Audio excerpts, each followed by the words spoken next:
ማለበል ደመረች ባንቲርጉ አለ እድሜ 50 48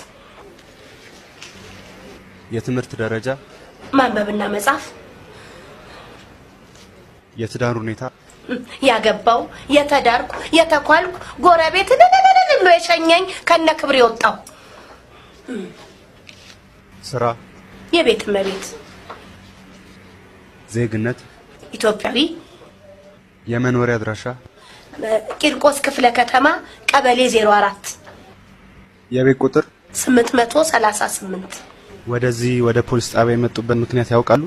የመጣሁበትማ ምክንያት የህግ ባሌ የ80 ባሌ ከግማሽ እድሜ በላይ አብሬ ኖርኩት ጠዋት ከቤት ሲወጣ ቀብር አለብኝ ብሎ ተሞሽሮ አገኘሁት። ከዚህ በላይ ምን አለ? ፖሊስ እቤት ቁጭ አድርጎኝ ሲዳር ከዚህ በላይ ሞት እንጂ ምን አለ? ጉድ አረገኝ እኮ ፖሊስ።